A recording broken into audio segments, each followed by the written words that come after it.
I'm gonna do a little bit of work with the Tops dicer. I just got this in, not just minutes ago, and just happened to be around the time I gotta make dinner. So I'm gonna cut up some pork chops. I'm gonna make pork and peppers, and we'll see how it does with meat and some peppers here.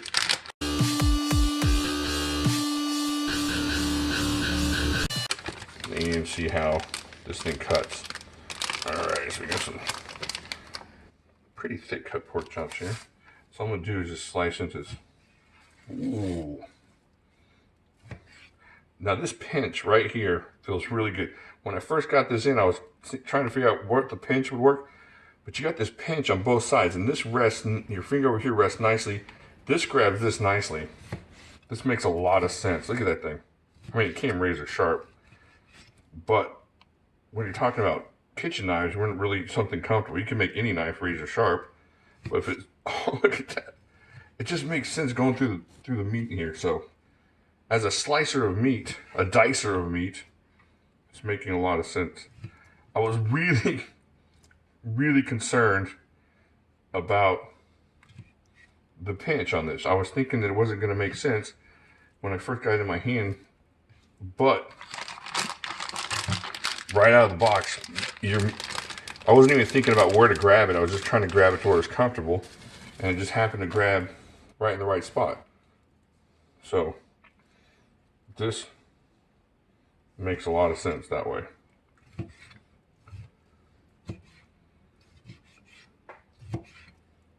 Ooh, just about sliced into my porky fingers there. That's not good. Nobody wants that. Pork, peppers, and fingers. That's a different kind of dish. That's something altogether not on the menu at most places. You have to really go off menu if you want the finger issue. All right, but check that out. It works great. No hot spots, no anything. This is just something I could sit here and do all day. And this thing is really, really light considering how awesome it is. S35VN. And just, look at that. And the disposition, like I said, I wasn't thinking I wouldn't have as much control as I would want, but you do. You have almost like the kind of control that you'd have on a smaller type of knife. All right, let's see if we can't get some peppers in here. All right, so we're slicing this pepper. It's like butter. It's like butter. Check that out. Man, I was making peppers the other day with a buddy of mine. Actually, he was making peppers and I was watching him. And he was making jalapeno poppers.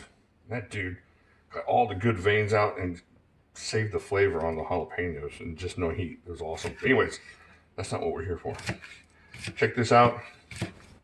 It just slices, goes through, still in that pinch.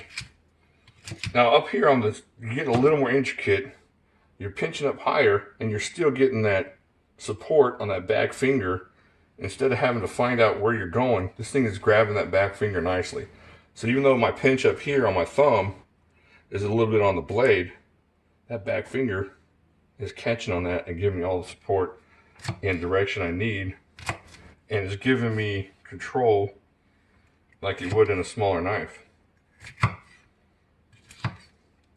So I'm using an 8.5 inch blade, and it might as well be using my 4-inch Big Chris or something, because I can control it really close to what I need to. And once again, the thing is really, really light. I don't know. I really like this knife. So far, so good. S35VN. I'm not going to have to worry about oiling it, which is one of the issues that I have. It's not an issue, but it's one of the things you got to remember with a lot of the Tops kind of cooking knives, whether it's the fish market or the El Chapo, you got to keep those things oiled or they will develop some rust. This is going to be a little bit easier to maintain. The Dicer 8 here. I guess that makes more sense. It's not an 8.5 inch, it's an 8-inch blade. Because it's called the Dicer 8, not the Dicer 8.5. Alright, so I'm just going to finish this up, throw it in the pot, or throw it in the pan.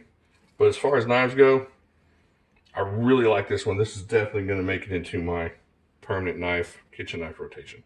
Okay, so this will be the first of 2 knives I review today that I have to come back and do a little extra on, because I forgot to talk about the sheath on this thing. Now, if you're going to carry this thing, and well, even if you're going to keep it in the kitchen, I'm kind of worried about keeping this in the sheath in the kitchen because of the way they've oiled this. So if you're going to put this in your drawer in the kitchen, you're going to have to go ahead and probably clean this off every time before you use it, just because I don't think that oil doesn't smell like the kind of safety oil that you're going to be using in the kitchen for food safe stuff. So I'm not going to be putting it in the sheath.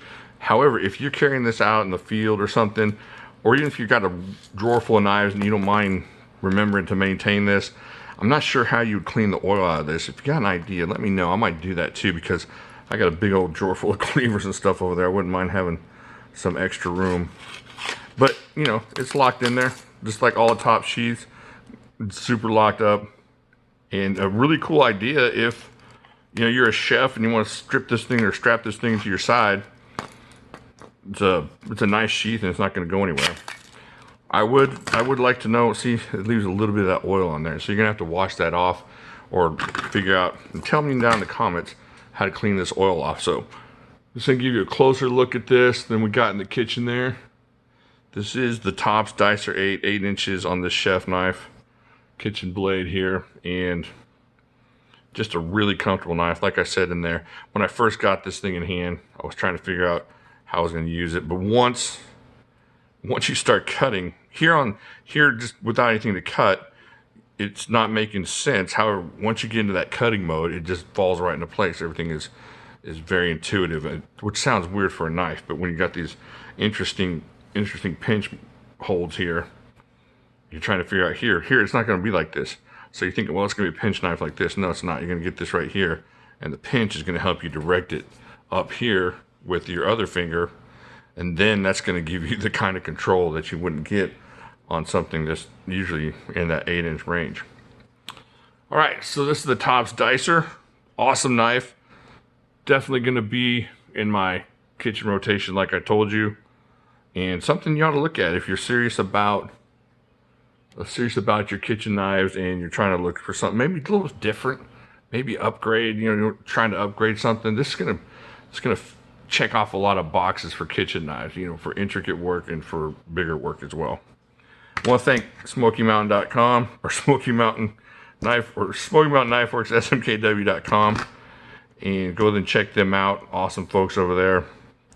This is the Tops Dicer 8, and check it out and let me know what you think down there in the comments. And I'll talk to you later.